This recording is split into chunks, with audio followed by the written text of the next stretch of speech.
통장 잔액 확인하는 게 요즘 제일 무서운 일입니다. 매달 빠져나가는 대출 이자 보면 한숨부터 나오죠. 작년만 해도 곧 금리 내려간다고 조금만 참으면 된다고 믿었는데 지금은 어떻습니까? 이자는 더 늘어나고 마트 가면 물가는 미친 듯이 올랐고 환율은 1,500원을 넘나듭니다. 희망은 온데간데 없고 고통만 커지고 있어요. 지금 대한민국 부동산 시장에 무슨 일이 벌어지고 있는지 낱낱이 파헤쳐 보겠습니다. 작년 말만 해도 분위기가 완전히 달랐습니다. 미국이 금리 내리면 우리도 내리고 그러면 부동산도 다시 살아날 거라고 모두가 확신했죠. 전문가들은 방송에 나와서 지금이 바닥이다, 안 사면 평생 못 산다고 아우성쳤습니다. 하지만 몇 개월 지난 지금 그 낙관론은 어디로 갔습니까? 상황은 오히려 더 나빠졌고 우리는 출구 없는 미로를 헤매고 있습니다. 구독 한 번만 제발 부탁드립니다. 문제의 시작점은 환율입니다. 1,400원대가 이제는 당연한 풍경이 되어버렸어요. 2020년만 해도 1,100원대였는데 불과 몇 년 사이에 30% 가까이 폭등한 겁니다. 왜 이게 심각하냐고요? 우리나라는 먹을 것도 쓸 것도 대부분 외국에서 들여오는 구조거든요. 커피 원두부터 반도체 만드는 장비까지 전부 달러로 결제합니다. 환율이 치솟는다는 건 똑같은 물건을 사는데 돈이 30% 더 든다는 의미예요. 기업들은 당연히 가격표를 고쳐줄 수밖에 없죠. 편의점에서 삼각김밥 하나 사는데 2,000원이 넘어가고 라면 한 봉지가 1,500원을 훌쩍 넘습니다. 작년 같은 시기와 비교하면 거의 모든 식료품이 20%에서 30% 올랐어요. 이게 바로 환율발 물가 폭등의 현실입니다. 서민들은 비명을 지르는데 정부는 딜레마에 빠졌죠. 물가를 잡으려면 뭘 해야 할까요? 금리를 올려서 시중에 돈을 빨아들여야 합니다. 돈이 귀해지면 소비가 줄고 소비가 줄면 물가가 잡히니까요. 그런데 여기서 악마의 순환이 시작됩니다. 한국은행이 금리를 내리는 순간 무슨 일이 벌어질까요? 글로벌 투자자들이 계산기를 두드립니다. 미국은 5% 이자를 주는데 한국은 3%밖에 안 준다? 그럼 한국에서 돈 빼서 미국으로 옮기자. 이렇게 자본이 빠져나가면 환율은 더 치솟아요. 1,500원에서 1,600원까지 갈 수도 있습니다. 그러면 물가는 또 오르고 결국 한국은행은 금리를 더 올려야 하는 지옥 같은 상황에 빠지는 거죠. 미국 경제가 너무 좋아서 금리를 안 내리는데 우리만 먼저 내릴 수도 없는 노릇입니다. 이 모든 압력이 최종적으로 폭발하는 곳이 어딜까요? 바로 부동산입니다. 한국 사람들의 집 사는 방식을 생각해 보세요. 현금 10억을 들고 집 사는 사람이 몇이나 됩니까? 대부분은 2억에서 3억 가진 돈에 은행에서 5억에서 7억 빌려서 집을 삽니다. 부동산 시장은 레버리지, 즉 빚의 시장이에요. 금리가 2%에서 3%일 때는 빚이 자산을 만드는 마법의 도구였습니다. 집값이 매년 10% 오르는데 이자는 3%밖에 안 되니 빚을 낼수록 이득이었죠. 지난 10년 동안 부동산으로 부자된 사람들의 비결이 바로 이겁니다. 그런데 지금은 게임의 룰이 완전히 바뀌었습니다. 주담대 금리가 5%에서 6%로 올라가면서 빚은 축복에서 저주로 변했어요. 6억 대출 받은 사람은 매년 이자만 3,600만 원을 내야 합니다. 한 달에 300만 원이에요. 웬만한 월급쟁이 소득으로는 감당이 안 되는 수준이죠. 2023년 초만 해도 곧 금리 내려간다고 믿었습니다.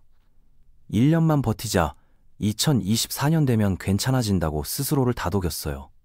하지만 24년이 지나가는 지금 금리는 내려갈 기미가 보이지 않습니다. 오히려 더 오래 높은 수준을 유지할 거라는 전망이 지배적이에요. 설상가상으로 정부가 대출 규제까지 강화했습니다. DSR이라는 게 있죠. 총부채 원리금 상환 비율이라고, 쉽게 말하면 소득 대비 갚아야 할 빚의 비율입니다. 이게 40%를 넘으면 대출 자체가 안 나와요. 연봉 5천만 원이면 한 해 2천만 원까지만 원리금을 갚을 수 있다는 뜻이죠. 이 기준으로 계산하면 집 사고 싶어도 대출이 막히는 겁니다. 수요는 있는데 돈줄이 끊긴 시장. 거래량이 뚝 떨어지고 급하게 팔아야 하는 사람들은 가격을 깎기 시작합니다. 지방과 수도권 외곽은 이미 이런 현상이 두드러지게 나타나고 있어요. 물론 예외는 있습니다. 서초구 반포동, 송파구 잠실, 강남구 대치동 같은 핵심 지역은 여전히 비쌉니다. 이런 곳은 현금 거래 비중이 높아서 금리의 영향을 덜 받거든요. 자산가들은 금리가 오르든 말든 별 상관없이 집을 사요. 하지만 평범한 직장인들이 대출받아서 사는 일반 아파트 시장은 얼어붙고 있습니다. 건설업계로 눈을 돌려볼까요? 여기는 더 심각합니다. 아파트 짓는 데 들어가는 자재들, 레미콘, 철근, 알루미늄 창틀, 이런 것들이 대부분 수입 원자재로 만들어져요. 환율이 폭등하니 자재값이 2년 전보다 40%에서 50% 뛰었습니다. 문제는 분양시장도 꽁꽁 얼었다는 겁니다. 금리가 높으니 청약받으려는 사람이 없어요. 미분양 물량이 전국에 수만 호씩 쌓여가고 있습니다. 건설사 입장에서는 지으면 손해, 안 지으면 회사 문 닫는 진퇴양난이죠. 실제로 지방의 중소건설사들이 연쇄 부도를 맞고 있어요. 이들이 무너지면 돈 빌려준 금융기관들도 위험해집니다. 제2금융, 상호금고, 저축은행 이런 곳들이 건설사에 돈을 많이 빌려줬거든요. PF 대지라고 하죠. 프로젝트 파이낸싱, 건설 프로젝트에 투자한 돈인데 프로젝트가 망하면 그 돈은 고스란히 손실이 됩니다. 금융 시스템 전체가 흔들릴 수 있는 시한폭탄이에요. 이 모든 상황에 기름을 끼얹는 인물이 있습니다. 도널드 트럼프죠. 그가 추진하는 정책들이 우리 경제에 직격탄을 날리고 있어요. 트럼프의 핵심 공약이 뭡니까? 미국 제일주의입니다. 중국산 제품에 60% 관세를 때리고 다른 나라 제품에도 10%에서 20% 관세를 매기겠다고 공언했죠. 이게 실제로 실행되면 어떻게 될까요? 미국으로 수출하는 모든 제품이 비싸집니다. 미국 내 물가가 오르는 거예요. 물가가 오르면 연준은 금리를 내릴 수 없습니다. 오히려 다시 올려야 할 수도 있어요. 미국 금리가 높게 유지되면 한국은 더 고통스러워집니다. 우리는 미국보다 금리를 낮출 수 없으니까요. 낮추는 순간 자본이 빠져나가서 환율이 폭등하거든요. 트럼프의 보호무역 정책이 결국 전 세계의 고금리 시대를 연장시키는 셈입니다. 채권 시장은 이미 이를 반영하고 있어요. 미국 10년물 국채 금리가 다시 4%를 넘어섰고 한국 국채 금리도 덩달아 올라갔습니다. 시장은 금리 인하가 당분간 없을 거라고 판단하고 있는 거죠. 우리는 지금 삼중 포위망에 갇혔습니다. 고환율, 고물가, 고금리라는 세 개의 쇠사슬이 우리를 옥죄고 있어요. 부동산은 무조건 오른다는 신화가 있었죠. 50년 넘게 집값은 우상향했고 집만 사두면 부자가 될 수 있었습니다. 맞는 말이에요. 장기적으로는 오를 수 있습니다. 하지만 지금은 다릅니다. 그 믿음을 붙들고 있다가 파산할 수도 있다는 게 문제예요. 낙관론자들은 공급 부족을 이야기합니다. 지금 아파트를 안 짓고 있으니 3년에서 4년 뒤에는 물량이 부족해서 가격이 폭등할 거라고요. 논리는 맞습니다. 하지만 현실은 냉혹해요. 그 3년에서 4년을 버틸 수 있는 사람이 몇이나 될까요? 매달 300만 원에서 400만 원씩 이자를 내면서 집값이 오를 때까지 기다릴 수 있습니까? 대부분은 중간에 무너집니다. 견디지 못하고 집을 던지게 되고 그러면 손해를 보게 되는 거죠. 미래의 이익보다 현재의 생존이 먼저입니다. 과거를 돌아보면 패턴이 보입니다. 2008년 글로벌 금융위기, 1997년 IMF 외환위기 모두 다들 설마했던 순간에 터졌어요. 이제 괜찮겠지 방심할 때 뒤통수를 맞았습니다. 지금 상황은 급성이 아니라 만성입니다. 한 방에 터지는 게 아니라 서서히 무너지는 거예요. 끓는 물에 들어간 개구리처럼 우리는 서서히 체력을 잃고 있습니다. 월급은 그대로인데 이자 내고 물가 오른 생활비 쓰고 나면 남는 게 없어요. 집은 안 팔리고 팔려면 손해를 봐야 하고 이게 바로 스태그플레이션입니다. 물가는 오르는데 경기는 안 좋은 최악의 상황이죠. 영끌한 2030 세대, 은퇴 자금을 집에 묶어둔 5060 세대, 모두가 위험합니다. 이제는 희망적인 전망이 아니라 냉정한 계산이 필요해요. 내가 감당할 수 있는 한계가 어디인지 정확히 파악해야 합니다. 금리가 1% 포스 더 오르면 어떻게 될까요? 집값이 지금보다 20%에서 30% 떨어지면 견딜 수 있을까요? 전문가들이 지금 사라고 부추길 때 그들은 여러분의 대출 이자를 대신 갚아주지 않습니다. 은행들은 지금 호황이에요. 대출 이자로 역대급 이익을 내고 있거든요. 그 돈이 어디서 나왔을까요?